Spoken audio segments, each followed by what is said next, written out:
মরার আগে আমার আর কি দেখাইবা খোদা, কইতে পারো এই ডাইনিটা কোন নম্রদের সোদা। So, say that one more time. মরার আগে আমারে আর কি দেখাইবা খোদা, কইতে পারো এই ডাইনিটা কোন নম্রদের চোদা। So just to translate that, right? So how many things should I see before I die so that I know which Namrud fucked this dictator? Absolutely. That's basically what he said. And I was So Hadi he used to use explicit words. And in one of his writings, he said that for the oppressed, the curse word is rebellion. absolutely. So when you have nothing else in your hands, no guns, nothing, all you got is When- your anger. When people are So- killing that dictator or even whoever is killing our own kids, what they expect? We're going to kiss them, hug them. And those two lines became the line that you guys amplified over and over throughout the recording, right? So that's spectacular. Okay, so that takes care of Hadi, who he was. এবং আপনাদেরকে মনে করিয়ে দেই যে আমি যে লাল জুলাই গানটা লিখেছিলাম, আপনারা অনেকেই জানেন যে অস্ট্রেলিয়ার অ্যাক্টিভিস্ট রাহাত শান্তনু ভাই, এই লোকটার কথা না বললেন না। এই আন্দোলনের শেষের 15টা দিন প্রত্যেকটা দিন রাতে আমাকে ফোন করতেন রাহাত শান্তনু ভাই, যিনি অস্ট্রেলিয়ার বড় অ্যাক্টিভিস্ট, এবং উনি একমাত্র লোক যে সারাদিনের মধ্যে একবার বলতেন যে তুমি তোমার ওয়াইফের খবর ভুলে যেও না। তো ওনার কথা আমি এখন মনে করছি। তো উনি আমাকে ফোন করে বললেন যে তুমি একটা র্যাপ গান লেখো। আমি তো সাধারণত জানেন আমি কবিতা লিখি, আমার কবিতার বই বের হয়েছে। তো আমি বললাম ভাই আমি তো র্যাপ গান কখনো লিখি নাই। বলে না তুমি লেখো, তুমি পারবা। তো আমার প্রচন্ড তাড়া হচ্ছিল যে আমি চাচ্ছিলাম যে এই আমি যা রাস্তায় দেখছি, এই আন্দোলন তো এই স্মৃতি তো সব নষ্ট করে দেওয়া হবে, এই ন্যারেটিভকে মিথ্যা বলা হবে, সুতরাং আমি কিছু লিখে রাখি। আমি বারবার চেষ্টা করছি, আমি কিচ্ছু লিখতে পারছিলাম না, আমি স্ট্রাক হয়েছিলাম।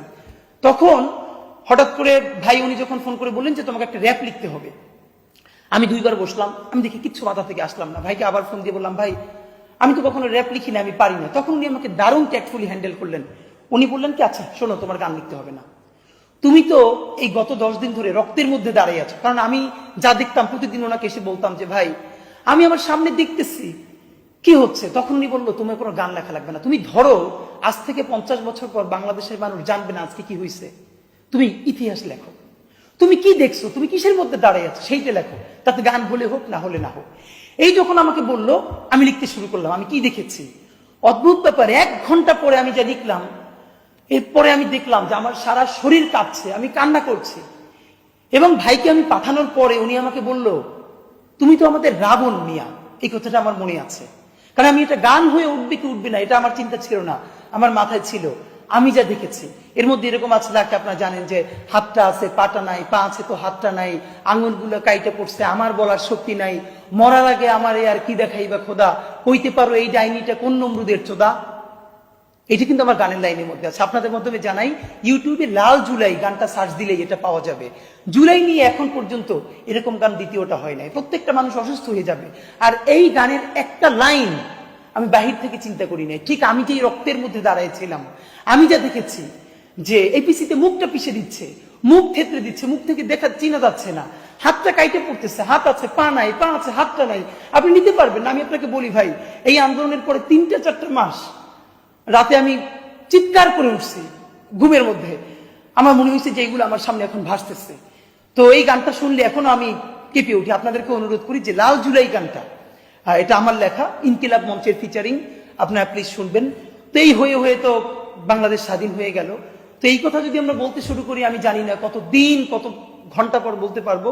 তো এইগুলো ডকুমেন্টেড হওয়া উচিত। আর রামপুরের শুধু একটা সব থেকে ছোট ঘটনা এইমাত্র মনে পড়লো, আমাদেরকে অফ দ্য রোডে যখন টিয়ার সেল মারলো, হঠাৎ করে আমাদের চোখ মুখ বন্ধ হয়ে যাচ্ছে। তখন 8 থেকে 10 তলা একটা ফ্ল্যাট, আসলে মানুষ কিভাবে আন্দোলনের জন্য দিছে দেখেন। তো আপনারা জানেন যে টিয়ার সেলে যখন ধোয়া হয় তখন আগুন ধরে, সামনে কিছু রাখলে টিয়ার সেলের ঝাঁজটা কেটে যায়। হঠাৎ করে দেখলাম এক বোন বা মা হবে 6 না 7 তলা থেকে হঠাৎ করে অনেকগুলো বই ফেলতেছেন আমাদের সামনে। তো খুলে দেখি এগুলো ওনার বাচ্চার নতুন বই, মানে উনি কোনো পুরনো বই এনে পাঠাবেন আমাদের জন্য সেটাও না, হঠাৎ করে টেবিলের সামনে যে বইগুলো পেয়েছে সেইগুলো ছুরি ফেলতেছে, আমরা দ্রুত যেন আগুন ধরে আমাদের সামনে ধরতে পারি। এরকম হাজার হাজার গল্প আমি আমাদের ভাইয়েরা যারা একসাথে রামপুরে আন্দোলন করেছি তারা সেই সময়ের সাক্ষী। তা আমার মনে হয় রাষ্ট্রের উদ্যোগে, প্রত্যেকটা কর্পোরেট হাউসের পত্রিকার উদ্যোগে এই গল্পগুলোকে সংকলিত করা উচিত। আপনারা জানেন ইনকিলাব মঞ্চ থেকে আমরা একটা উদ্যোগ নিয়েছি।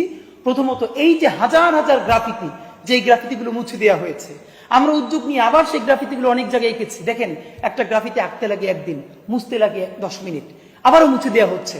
তা আমরা ইনকিলাব মঞ্চ উদ্যোগ নিয়ে জুলাইয়ের গ্রাফিতিও গাইল সমগ্র এই নামে বড় একটা সংকলন করেছি।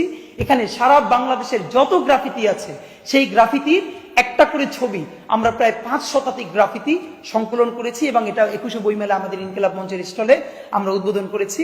আপনারা চাইলে, এটা আমরা এই জন্য বলি যে ইতিহাসকে সংরক্ষণ করার জন্য এটা আমাদের রাখা জরুরি। আর একটা আপনাদেরকে জানাই যে জাতিসংঘ 114 পৃষ্ঠার যে প্রতিবেদন দিয়েছে এই জুলাই গণহত্যা নিয়ে আওয়ামী লীগের বিরুদ্ধে, এটাও ইনকিলাব মঞ্চ থেকে আমরা ইতিমধ্যে অনুবাদ করেছি এবং সেটা আমরা ইনশাল্লাহ বাংলাদেশের মানুষের জন্য আনবো।